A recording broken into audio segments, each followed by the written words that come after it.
Okay, Honors Math 11. Here's the second round of videos. These videos are going to correspond with the second assignment that I give you.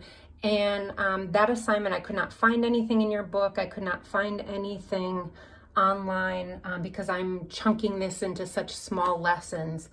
So at the end of all of this, I actually made up 4 problems that I want you to try.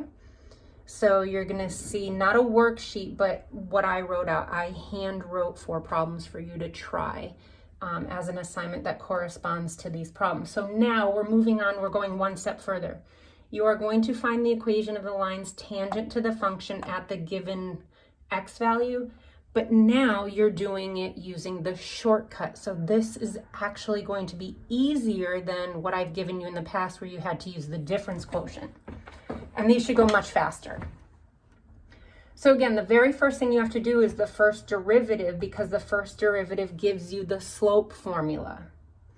So if we find the first derivative using the power rule, 3 times 2 is 6, we get 6x squared.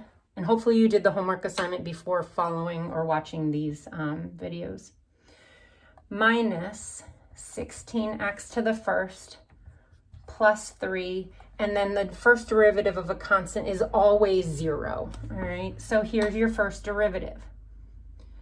So the slope of the line tangent to this function at x equals 3, the slope, is going to be f prime of 3. You have to take your first derivative and plug in the x value that you're given. So the slope is f prime of 3, which is 6 times 3 squared minus 16 times 3 plus 3. And I have every bit of confidence that you guys can figure out what this is. I'm not going to do every single step here. So f prime of 3 is 9. So the slope of your tangent line is going to be 9. So we have to hold on to that. So now we need a point. The only thing we know in our point is that x is 3, so we have to find the y value. So in order to get a point on the line, we have to go back to the original function, go back to the original and find f of 3. Now you could do this at the beginning. You don't have to find the first derivative first. You could start by plugging in 3 into the original function to figure out what y is. So if we do f of 3, our original function, you get 2 times 3 to the third minus 8 times 3 squared plus 3 times 3 plus 1. And again, I know you guys all have calculators and you can do this math, I hope. Let's hope you can do this math. So f of 3 is going to give me negative 8. So that means when x is 3, let me get blue, the y value is negative 8. So a point on the graph, or the point where our tangent line hits our graph, is going to be at 3, negative 8.